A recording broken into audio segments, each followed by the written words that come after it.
Good morning. It's 11:16.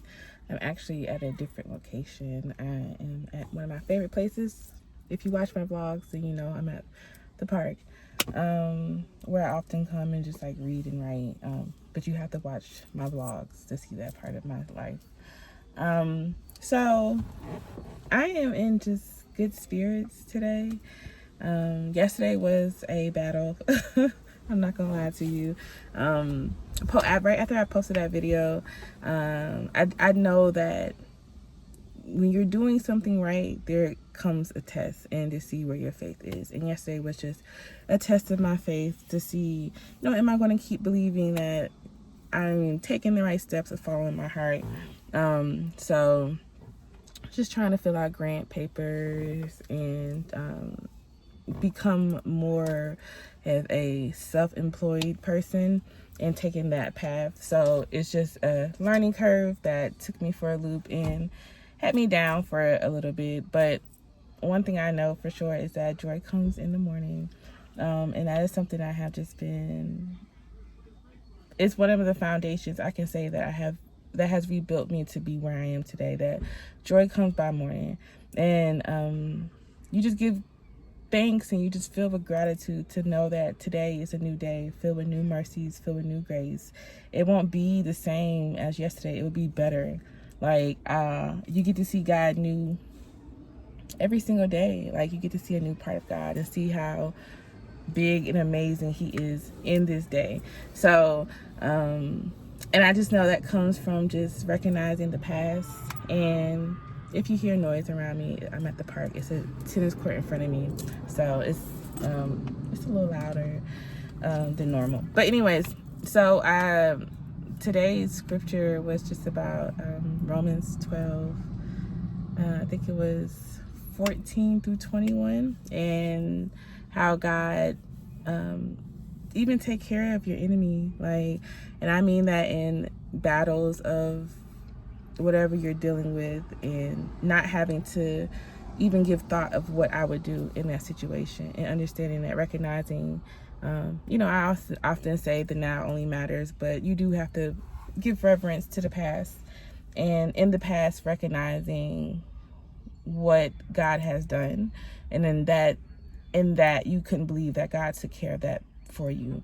And if you don't have that ability to look back and say like, wow, I had this battle with this coworker, or I had this battle with this boss, or I had this battle with this neighbor, and when I just washed my hands of it and said, you know what, I'm out of control, God, like you take control, that means you have been living in a mindset of I have it.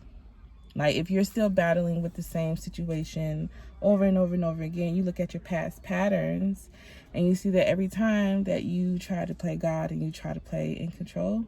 And so there's just these two alternate lives of what do you live in? Do you live in I'll take care of it, I'll curse that person out, I'll be petty, I'll be conniving, I'll set out little traps of deceit for them so that they can fall into my lies of secrecy?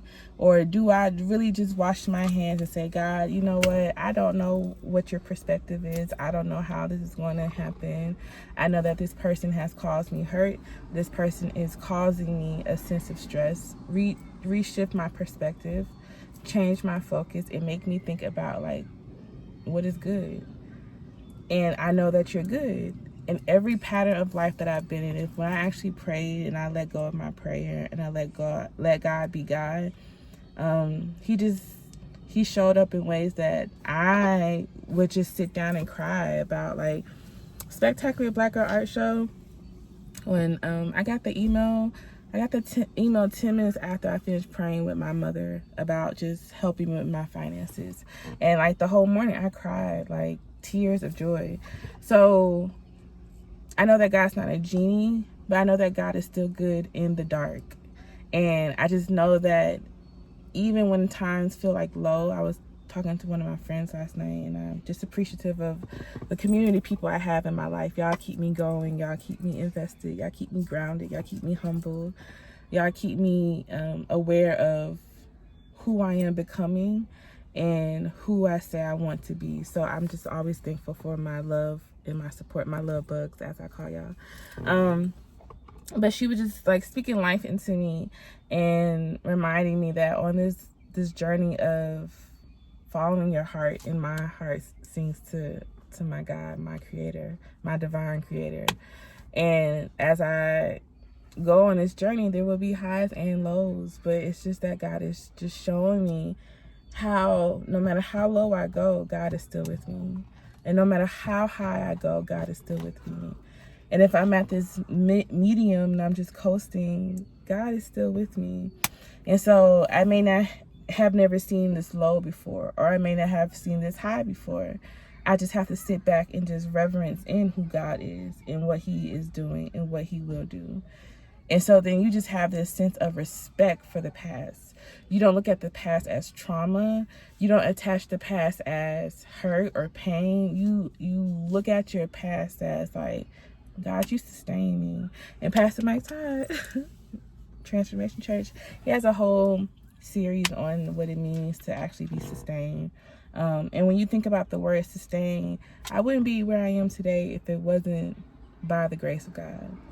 And so when people persecute me or try to belittle me, and I'm not saying that this has happened, I'm saying if this may or if this will, that I know that God is still good in that situation, and I can still give grace to the next person.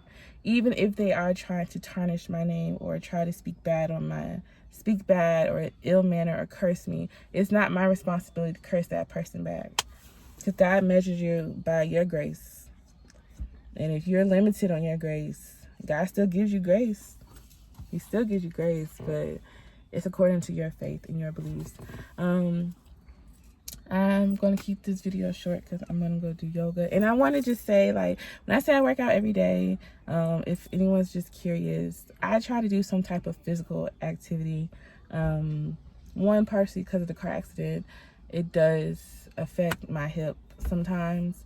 So if I sit still too long, then my hip gets stiff. That is like one of the things that I've noticed. And the more I am flexible or doing some type of movement, even if it's just a bicycle on incline for 30 minutes, I'll do that, and I'll stretch for 15-20 minutes. It's just, you have to find some way to be active, and in your activism, you're finding yourself, you're pushing yourself to your limits that you never thought you would do, and there is a reward for it as well. You just feel overall like mentally healthy. So I'm gonna do some stretching and start my day. I love y'all. I'll see y'all in the next video.